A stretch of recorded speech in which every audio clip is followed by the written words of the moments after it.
How does the Cambridge examiner mark a 7-mark question? Most of the time, students often get confused.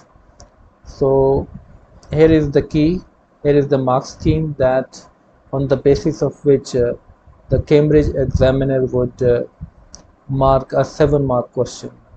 I have selected two 7-mark questions from one of my students, and I would discuss one by one how I mark these 7-mark questions exactly in line with I try to mark these two questions exactly in line with the mark scheme.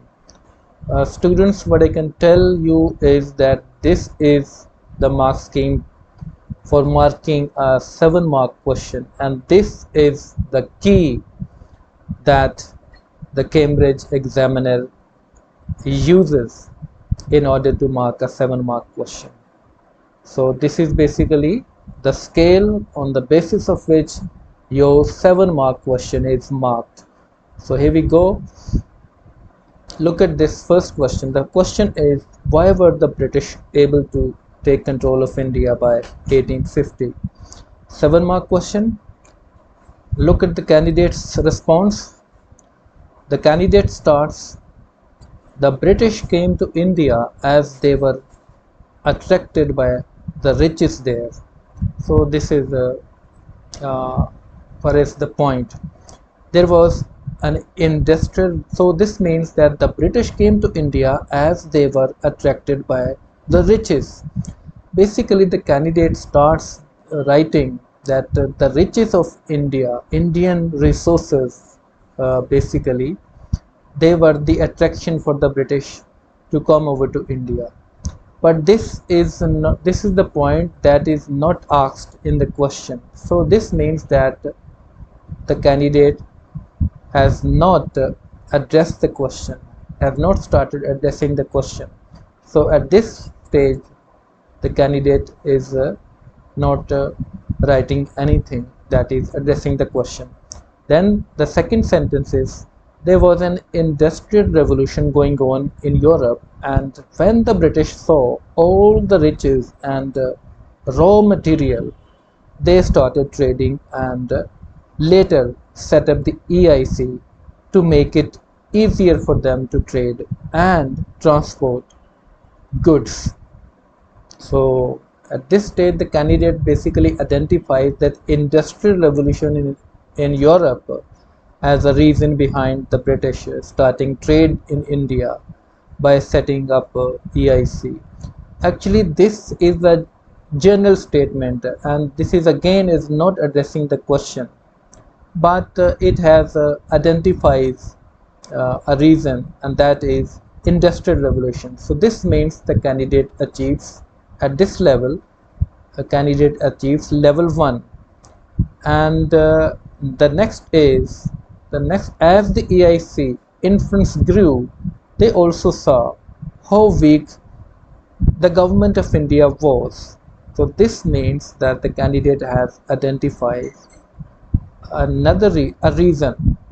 The reason is the Indian weaknesses, the declining Mughal Empire. So then the candidate writes, the Mughal Empire was coming to an end and there was no strong government. See, since the British were going through an industrial revolution, they took advantage of it and started governing some parts of the subcontinent. See, this is so actually the candidate in this paragraph tries to identifies one of the reasons that the Mughals were facing decline, and the candidate then explains that Indian weaknesses helped the British to gain control over India, and because of the industrial revolution. And the explanation is, the candidate at this stage has identifies a reason with a little explanation. The explanation is not explanation is there, but it is not developed. See? So this means that the candidate achieves level 3. Alright, so as you can see, here is the mark scheme. As you can see, level 3 means one explanation. See, one explanation means the candidate is eligible, not develop. Only simple one explanation. That means the candidate is has achieved level 3 and deserves a lowest level marks in level 3, that is 5 marks at this stage. Then the candidate also continues. He writes, the candidate writes, they later took control of all of India. But before that, let me go. Let me recheck it. Okay, they later took control of all India after winning many battles against the Indians and increasing their influence in India.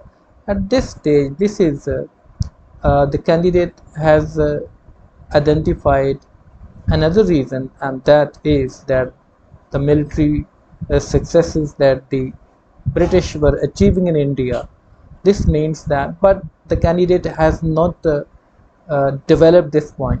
See, and this is just identification of the point, no explanation, because the candidate writes they later took control of all of India after winning many battles. The candidate doesn't identify the names of the battles. For example, the Battle of Plassey, Anglo-Mysore Wars, the Battle of Boxer, and so on. So these wars were not mentioned, and so explanation is not there. So this means that the candidate basically is able to give one explanation in this response, as you can see.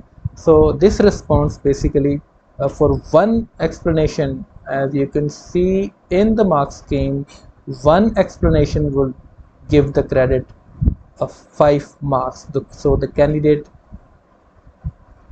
this response is eligible as per the mark scheme for 5 out of 7 marks. Now coming to the second question. Second question is, why did the East India Company become involved in the Indian subcontinent during the 17th century? Okay, so let me start it. The candidate has written, yes, Queen Elizabeth gave the permission to the East India Company to trade in 1600.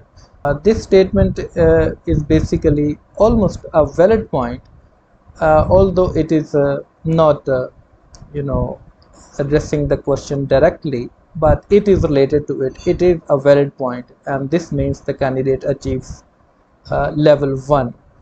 The next is they were granted in 1612. They were granted permission by Mughal emperor to trade in India.